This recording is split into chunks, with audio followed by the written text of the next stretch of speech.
जय हिंद मेरे प्यारे बच्चों, कैसे हैं आप लोग। मैं हूं आपका केमिस्ट्री मेंटर कुणाल वर्मा यानी कि केवी सर फ्रॉम काशी। आज हम शेप ऑफ ऑर्बिटल्स को डील करने वाले हैं। तो क्वांटम नंबर में हमने पढ़ा था ऑर्बिटल्स के बारे में S P D F. F orbital का जो शेप होता है वो कॉम्प्लेक्स होता है, तो उसको तो हम लोग इग्नोर करेंगे, बट हम एस पी और डी का शेप हम अच्छे से डील करेंगे। अब ध्यान से समझिए कि हम लोग पढ़े थे कि न्यूक्लियस के अराउंड जो इलेक्ट्रॉन का मोशन होता है वेव की तरह, उसका जो भी मोशन होता है, जो रीजन में वो मूव करता है, उसी का वॉल्यूम अंडर द कर्व निकालते हैं तो वही शेप दे देता है ऑर्बिटल का। तो इसके आधार पे तीन शेप हमको मिलते हैं, स्फेरिकल, डम्बेल और डबल डम्बेल। ठीक है ना। तो एस का शेप होता है स्फेरिकल और पी का होता है डम्बेल और डी का होता है डबल डम्बेल। एफ का जो होता है वो होता है कॉम्प्लेक्स, तो उसको हम इग्नोर करेंगे। और साथ में इलेक्ट्रॉन, जो रीजन जहां पे इलेक्ट्रॉन पाए जाने की प्रोबेबिलिटी होती है उसी को ऑर्बिटल तो कहा जाता है। ठीक है ना। जहां पे कुछ ना कुछ इलेक्ट्रॉन पाए जाने की प्रोबेबिलिटी है वो रीजन क्या कहलाएगा, ऑर्बिटल। और जहां पे इलेक्ट्रॉन पाए जाने की प्रोबेबिलिटी जीरो होगी वो कहलाएगा नोड। क्या कहलाएगा, नोड कहलाएगा। क्लियर है। तो नोड है, ठीक, वो क्या कहलाएगा, नोड कहलाएगा। तो अब यहाँ पे नोड के बारे में कुछ बातें हैं, फिलहाल आप इसको थोड़ा बहुत समझ लीजिए, ठीक है, क्योंकि ये आप फॉर्मूला भी याद किए रहेंगे और कितने नोड होते हैं ये आपको याद रहेगा। तो आगे जब हम ग्राफ बनाएंगे साई वर्सेस आर या साई स्क्वायर वर्सेस आर, तो वो सब चीज़ें आपको क्लियर हो जाएंगी, बहुत अच्छे से ग्राफ याद हो जाएगा। तो देखो, नोडल प्लेन या एंगुलर नोड या नॉन स्फेरिकल नोड, ये तीनों का मतलब एक ही है। ठीक है ना। एंगुलरली जो नोड मिल रहा है ये उसकी बात करता है, और ये किसके बराबर होता है, एल के बराबर होता है। तो ध्यान रखना, फॉर एस, एस के लिए तो एंगुलर नोड तो जीरो ही होगा। क्यों? क्योंकि एस के लिए तो एल जीरो होता है। क्लियर। चाहे 1s हो, 2s हो, 3s हो, 4s कुछ भी हो। पी के लिए एंगुलर नोड एक हो जाएगा, डी के लिए दो हो जाएगा। क्लियर है ना। तो अगर एफ के लिए पूछेगा तो भी आप बता देंगे। तो स्फेरिकल नोड, नोडल सरफेस या रेडियल नोड, ये तीनों का मतलब एक ही होता है। ये कैसे निकलता है, n माइनस एल माइनस 1। तो यहाँ पे कुछ मिलेगा, 1s के लिए तो जीरो हो जाएगा क्योंकि 1 माइनस 0 माइनस 1, ये तो जीरो आ जाएगा। 2s के लिए 2 माइनस 0 माइनस 1 यानी कि 1 आ जाएगा। सिमिलरली 3s के लिए 3 माइनस 1 माइनस 1, 3 माइनस 0 माइनस 1 यानी कि 2। तो यानी कि 1s के बाद एक एक बढ़ता जाएगा। सिमिलरली अगर मैं बात करूं p की, तो p की शुरुआत होती है 2p से। तो 2p के लिए क्या हो जाएगा, 0 हो जाएगा। 3p के लिए क्या हो जाएगा, 1 हो जाएगा। 4p के लिए क्या हो जाएगा, 2 हो जाएगा। ठीक है। यानी कि p में भी जहां से चालू होता है उसके लिए तो रेडियल नोड 0 होगा किसी के लिए भी, और उसके बाद एक एक बढ़ता जाएगा। ठीक। डी के लिए भी बात करें तो देखोगे 3D के लिए नोडल सरफेस क्या हो जाएगा, या रेडियल नोड 0 हो जाएगा। बट 4D के लिए 1 आएगा, 5D के लिए 2 आएगा। क्लियर है। 5D के लिए 2 आ जाएगा। तो ये ध्यान रखेंगे आप लोग। तो एंगुलर नोड और ये रेडियल नोड दोनों को जोड़ देंगे तो n-1 आ जाएगा, यानी total node equals to n-1। ठीक। और यहाँ पे एक बात और ध्यान रखना, नोडल प्लेन अगर 0, 2 या 4 आता है तब हम उसको बोलेंगे जिरेड। क्लियर। सिमिलरली अगर नोडल प्लेन 1, ये 1 2 3 नहीं होगा, 1 3 और 5, ठीक है ना, 1 हो, 3 हो, 5 हो, तो उसको क्या बोलेंगे, अनजिरेड बोलेंगे। क्लियर है। तो ये सब बातें आप ध्यान रखेंगे। चलिए अब इसको करने के बाद हम लोग अब आगे बढ़ते हैं और एस ऑर्बिटल का शेप देखते हैं। तो ये एस ऑर्बिटल का शेप देखते हैं। एस का मतलब होता है यहाँ पे शार्प। ठीक। क्योंकि एस के लिए एल 0 होता है तो नोडल प्लेन तो 0 हो गया, एंगुलर नोड 0 हो गया। हाँ, बट ये ध्यान रखना कि यहाँ पे m की वैल्यू क्या होती है, वो भी 0 होती है। यानी एक ही जो है हमको मिलेगा केवल ऑर्बिटल। यानी किसी भी शेल का सबशेल हो, एस सबशेल में केवल एक ही डब्बा पाया जाता है, दैट इज ये।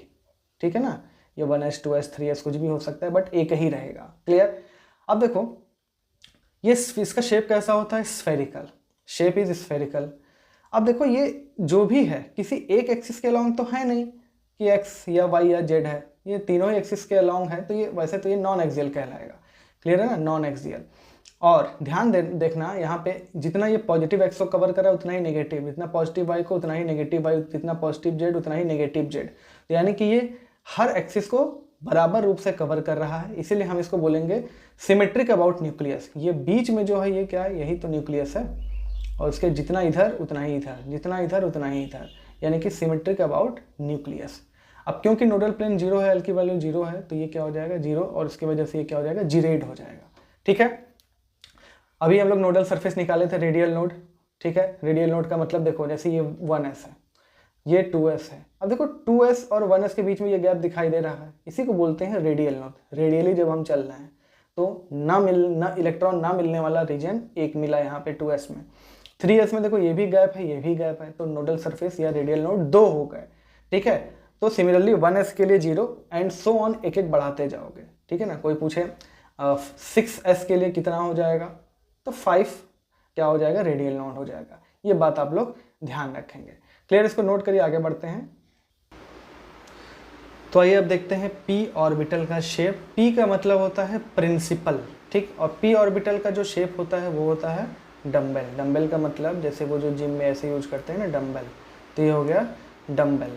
ठीक है, अब देखो क्योंकि p ऑर्बिटल के लिए l की वैल्यू 1 होती है, तो ml की वैल्यू क्या हो जाएगी, -1, 0 और +1, यानी 3 वैल्यूज़ हैं, यानी कि 3 डब्बे पाए जाते हैं, जिसको हम लोग px, py और pz बोलते हैं। तो 3 ओरिएंटेशन है, तो उसी के आधार पे यहाँ पे px, py और pz है। देखो px जो है इसके लोब, इसको क्या बोलते हैं, लोब, इसके लोब x एक्सिस पर दिखाई दे रहे हैं, py यानी कि ये y एक्सिस पर, और pz यानी कि z एक्सिस पर दिखाई दे रहा है। क्लियर है, तो px का लोब x एक्सिस पर है, py का y और pz का z एक्सिस पर है, यानी कि ये सब के सब ऑन द एक्सिस हैं, तो इसीलिए क्या कहलाएगा, ये एक्सियल कहलाएगा। क्लियर, अब देखो यहाँ पे px में x एक्सिस पर क्या दिखाई दे रहा है, इलेक्ट्रॉन दिखाई दे रही है, डेंसिटी दिखाई दे रही है, y और z पर कुछ नहीं है, यानी कि y z जो प्लेन हो जाएगा वो नोडल प्लेन हो जाएगा, यानी कि एक नोडल प्लेन। सिमिलरली यहाँ पे y एक्सिस पर दिखाई दे रहा है इलेक्ट्रॉन, x और z पर नहीं दिखाई दे रहा, तो नोडल प्लेन क्या हो जाएगा, xz, यानी एक nodal plane that is xz। यहाँ पे z एक्सिस पर दिखाई दे रहा है और x और y पे नहीं दिखाई दे रहा है, कि नोडल प्लेन जो हो जाएगा वो xy प्लेन हो जाएगा, यानी सब में नोडल प्लेन एक है, तो ये सब के सब क्या हो जाएंगे, जीरेड हो जाएंगे, सॉरी अनजीरेड हो जाएंगे। ठीक, क्या हो जाएंगे, ये अनजीरेड हो जाएंगे। क्लियर है, तो ये वेव फंक्शन का जो प्लस माइनस साइन लिखे हैं, ये नॉर्मली मैथमेटिकली जो आप एक्सिस पे पढ़ते हैं वही चीज़ है। देखो ये प्लस एक्स है तो ये प्लस है, अगर तुम इसको प्लस एक्स मानते तो ये प्लस होता, तो ये माइनस हो जाता। भाई ये एक्स एक्सिस है, अगर ये ओरिजिन है तो इधर अगर प्लस है तो इधर माइनस है, तो ये प्लस है इसलिए प्लस, ये माइनस, ये पॉजिटिव वाई है तो प्लस, इधर माइनस है तो माइनस, पॉजिटिव जेड है तो प्लस, इधर माइनस। तो ये सिंपल क्या है, मैथमेटिक्स है, इसको नोट करिए। फिर हम आगे अब डी ऑर्बिटल का पढ़ते हैं, या उससे पहले हम एक नोडल सरफेस की बात कर लेते हैं। हाँ देखो, एंगुलर नोड की अगर हम बात करें तो ये तो हम देख लिए कि एंगुलर नोड कितना होता है, 1 1 1, ठीक है ना। रेडियल नोड की हम बात कर लेते हैं थोड़ी सी। तो देखिए रेडियल नोड की अगर हम बात करें, अब देखिए पी जो होता है वो 1p तो पॉसिबल नहीं है, ठीक है, p तो कम से कम दूसरे शेल से स्टार्ट होगा। तो देखो ये पहले हम लोग जो बनाए, ये 2p, फिर ये 3p, फिर ये 4p।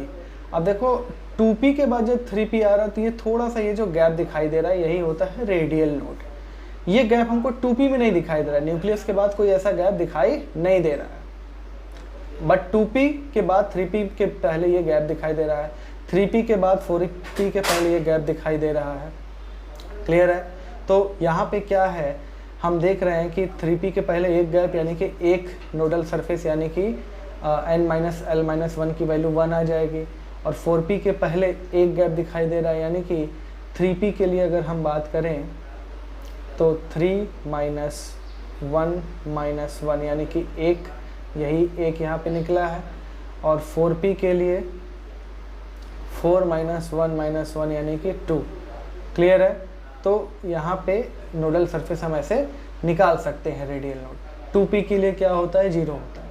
बात वही याद रखना कि जहाँ से शुरुआत होता है उसमें एक भी रेडियल नोड नहीं मिलेगा, एंड उसके बाद सो ऑन एक एक बढ़ाते जाएंगे तो एक एक नोडल सरफेस मिलता जाएगा।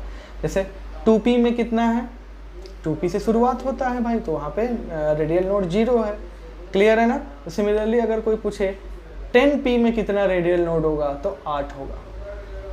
3p में 1, यानी कि ये n की संख्या कितनी है, 3 है तो उससे 2 कम, 4 है तो 2 कम यानी कि 2।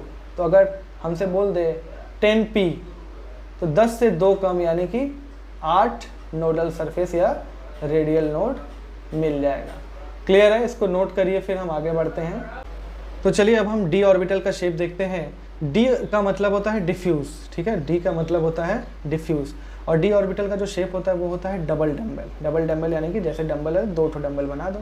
क्लियर। अब क्योंकि डी के लिए एल की वैल्यू 2 होती है तो एम एल की वैल्यू क्या आ जाएगी, -2 -1 0 +1 और +2, यानी कि 5 ठो ओरिएंटेशन रहेगा, 5 डब्बे इसीलिए डी में दिखाई देते हैं। और पाँचों का नाम क्या है, dxy dyz और dzx और dx² -y² और dz²।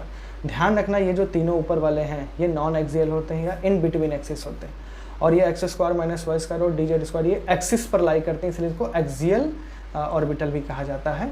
तो ध्यान रखना ये चीज़ें आपको पता होनी चाहिए, कौन एक्सिस पे है, कौन अलॉन्ग द एक्सिस है, कौन इन बिटवीन एक्सिस है, क्योंकि इसका कोऑर्डिनेशन कंपाउंड जब आप चैप्टर पढ़ेंगे तो वहाँ पे आपको इसको डील करना पड़ेगा। तो चलिए ये इन तीनों ऊपर वाले का देख लेते हैं जो इन बिटवीन एक्सिस हैं। तो ये हो गया dxy, ये हो गया dyz और ये dzx। क्लियर। तो ध्यान दीजिए यहाँ पे देखो जो लोब है एक्स वाई का मतलब एक्स और वाई हमने बना लिया, और लोब जो है पहली बात तो dxy इन बिटवीन है, तो जो लोब हम लोग बना रहे हैं ये इन बिटवीन एक्सिस एक्स और वाई के बीच में बना रहे हैं। देखो ये एक्स और वाई के बीच में, एक्स और वाई के बीच में, एक्स और वाई के बीच में, ये भी एक्स और वाई के बीच में, सिमिलरली ये भी एक्सिस के बीचों बीच बना रहे हैं। क्लियर। अब ध्यान दो यहाँ पे देखो ये x है, इसी के परपेंडिकुलर y है, और इसी के सामने आप जहाँ पे सेंटर देख रहे हैं ना, इसके सामने एक और एक्सिस आएगा, दैट इज z एक्सिस। अब ध्यान दो x और y एक्सिस पर तो यहाँ पे कोई भी क्या है, इलेक्ट्रॉन नहीं है, तो x z इसका क्या हो जाएगा, x और ये सामने x z जो प्लेन हो जाएगा वो एक नोडल प्लेन हो गया। सिमिलरली ऐसे जो y z प्लेन है वो भी क्या हो जाएगा, नोडल प्लेन हो जाएगा। तो कितने नोडल प्लेन आ गए, 2। तो 2 नोडल प्लेन है एक्स जेड और वाई जेड, इसकी वजह से ये क्या हो जाएगा, जीरेड हो जाएगा। क्लियर। वाई जेड की बात करें तो देखो ये वाई एक्सिस है, ये जेड एक्सिस है, और ये आपके सामने जो आ रहा है वो एक्स एक्सिस है। तो एक्स और वाई एक्सिस, ठीक है, एक्स वाई जो प्लेन होगा यानी कि ऐसे जो एक्स वाई प्लेन है ऐसे, ठीक है, ऐसे वो क्या हो जाएगा, एक नोडल प्लेन। और एक्स और जेड प्लेन जो ये है ये भी क्या हो जाएगा, नोडल प्लेन हो जाएगा। तो कितने नोडल प्लेन हो गए, 2। वैसे भी आप एल की वैल्यू से नोडल प्लेन निकाल सकते हैं। यहाँ पर भी देखो ये एक्स है, ये जेड है, और आपके सामने वाई एक्सिस आ रहा है। तो वाई एक्स प्लेन जो है, ये एक्स वाई प्लेन जो है ये नोडल प्लेन हो गया, और वाई जेड प्लेन भी क्या हो जाएगा, एक नोडल प्लेन हो जाएगा। यहाँ पर भी 2 नोडल प्लेन, यहाँ पर भी 2, यहाँ पर भी 2, तो सब क्या हो जाएंगे, जीरेड हो जाएंगे। क्लियर है। अब ये वेव फंक्शन का साइन कहाँ से आया, ये साइन बहुत ही सिंपल है। ये dxy कैसे मिल रहा है, x इंटू वाई से। अब ध्यान दो ये पॉजिटिव y है, ये पॉजिटिव x है, दोनों पॉजिटिव हैं, तो x into Y positive into positive, positive ही आएगा। x पॉजिटिव y नेगेटिव, तो पॉजिटिव इंटू नेगेटिव क्या आ जाएगा, नेगेटिव आ जाएगा, इसलिए नेगेटिव वेव फंक्शन है। यहाँ पे वेव फंक्शन का साइन नेगेटिव है। यहाँ देखो y पॉजिटिव है, x नेगेटिव है, ठीक है ना। तो पॉजिटिव एक और दूसरा नेगेटिव, तो पॉजिटिव नेगेटिव मल्टीप्लाई करेंगे तो नेगेटिव आएगा। यहाँ पे देखो ये नेगेटिव है, ये भी नेगेटिव है, तो ये क्या आ जाएगा, लोब पॉजिटिव आ जाएगा। सिमिलरली ये भी क्या है, पॉजिटिव जेड पॉजिटिव वाई, तो पॉजिटिव आ गया। पॉजिटिव वाई नेगेटिव जेड यानी कि प्लस माइनस है, तो मल्टीप्लाई करेंगे तो नेगेटिव आएगा। यहाँ पे देखो पॉजिटिव जेड नेगेटिव वाई, तो नेगेटिव आएगा, मल्टीप्लाई करेंगे तो दोनों नेगेटिव है तो ये पॉजिटिव आ जाएगा। सिमिलरली ये वाला भी उसी तरह है। तो ध्यान रखेंगे एक्स वाई वाई जेड और डी जेड एक्स, इनका नोडल प्लेन आप याद रखेंगे क्या है। क्लियर है ना, इसको नोट करिए। फिर हम आगे बढ़ते हैं और dx² माइनस वाई स्क्वायर की बात करते हैं। तो चलिए dx² माइनस वाई स्क्वायर की बात करें तो ये पहली बात क्या है, ये एक्सियल है, ठीक है ना। देखो ना ये x एक्सिस और ये y एक्सिस हम लोग बनाए हैं, x एक्सिस और y एक्सिस दोनों पर ही क्या कर रहा है, लोब लाई कर रहा है, ठीक। अब ध्यान दीजिए, सबसे पहले तो हम क्या कर लेते हैं, यहाँ पे वेव फंक्शन का साइन बना लेते हैं। ये देखो पॉजिटिव x, ठीक, ये लोब कैसे पॉजिटिव आ रहा है, तो ये ध्यान दो ये x है, x एक्सिस पर y क्या होता है, 0, ठीक है ना, और x कैसा है, पॉजिटिव, यानी कि यहाँ पर भी हम कैसे निकालेंगे, ये x² माइनस वाई स्क्वायर से निकालेंगे, और x क्या है, पॉजिटिव, और पॉजिटिव का स्क्वायर वैसे भी किसी का भी स्क्वायर पॉजिटिव ही आएगा, तो पॉजिटिव माइनस 0, ठीक है ना। y एक्सिस पर y 0 होता है, तो ये कितना आ जाएगा, पॉजिटिव ही आएगा, इसीलिए यहाँ पे साइन पॉजिटिव लगा है।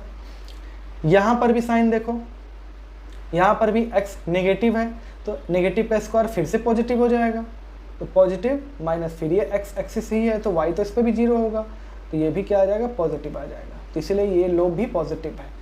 ऊपर का देखो, ये वाई एक्सिस है, ठीक, ये वाई एक्सिस है और वाई एक्सिस पर एक्स क्या होता है, 0 होता है।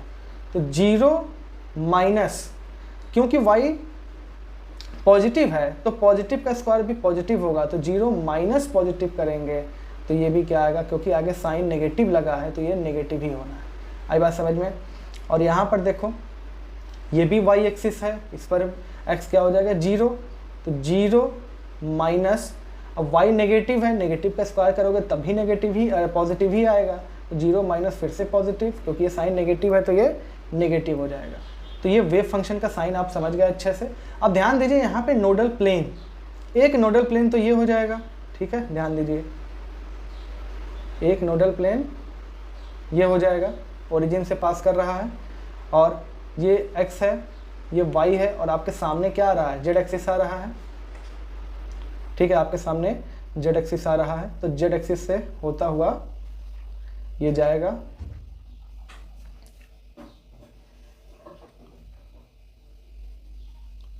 तो नोडल प्लेन क्या हो जाएगा, ये एक नोडल प्लेन हो गया जो कि z एक्सिस से जा रहा है, और x और y के साथ कितना एंगल बना रहा है, ये 45, कितना एंगल बना रहा है, 45, क्लियर है।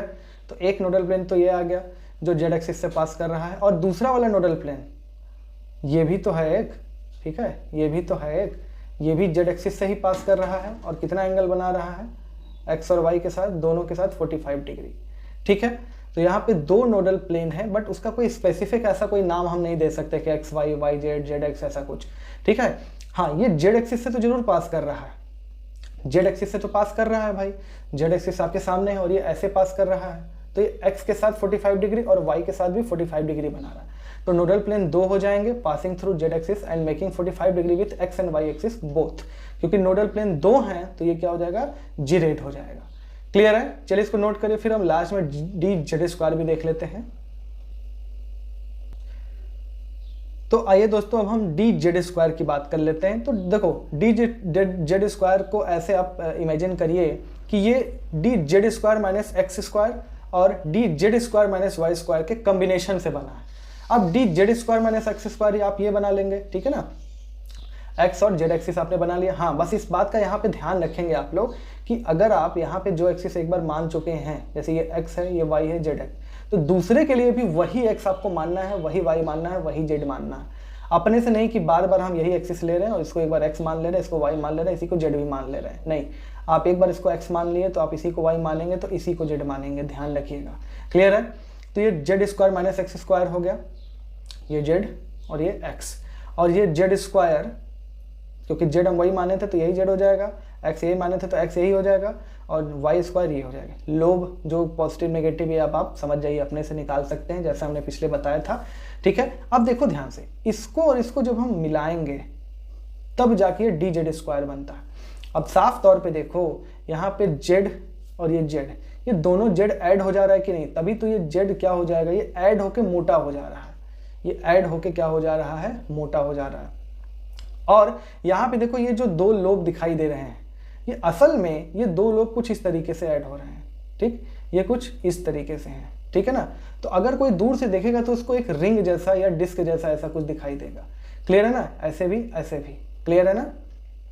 तो ये तो साफ तौर पे दिखाई दे रहा है कि जेड वाला जो है वो कंबाइन होके ऐड हो जा रहा है, बट एक्स और वाई कोई ऐड नहीं हो रहा है, एक्स और वाई ऐड नहीं हो रहा है, एक्स पर भी है, वाई पर भी है, और जेड वाला क्या हो जा रहा है, डबल हो जा रहा है। बट एक्स और वाई मिलके कोई कंबाइन तो नहीं हुआ, दोनों अलग अलग एक्सिस पे रह गए, बट जेड वाला दोनों सेम है एक्सिस पर, तो वो दोनों कंबाइन हो गया। तो एक बात तो समझ में आ रही है कि ये जो पूरा जो डी जेड स्क्वायर है, इसमें पहली बात तो ये एक्सियल है, क्योंकि एक्स वाई जेड, ठीक है, ये एक्सियल है। और दूसरी बात, ये जो जेड एक्सिस वाला कंबाइन हो जा रहा है, तो इसकी वजह से हम ये कहेंगे कि जो 2/3 है, 2/3 जो पार्ट है वो जेड एक्सिस पर है, क्योंकि वो मोटा हो जा रहा है भाई, दोनों में जेड ऐड हो जा रहा है। 2/3 पार्ट जो है वो जेड एक्सिस पर है, और 1/3 पार्ट मिला के एक्स एक्सिस और वाई एक्सिस दोनों पर है, ठीक है ना, एक्स एक्सिस और वाई एक्सिस दोनों पर है। बात समझ में आ रही है, ये हो गया। दूसरी बात, यहाँ पे एक्स पर भी इलेक्ट्रॉन है, वाई पर भी इलेक्ट्रॉन है, जेड पर भी इलेक्ट्रॉन है, बट ध्यान रखना यहाँ पर मतलब नोडल प्लेन जीरो तो होगा, बट फिर भी वो जीरेड होगा, ठीक है, क्योंकि नोडल प्लेन जीरो है तो वो जीरेड है।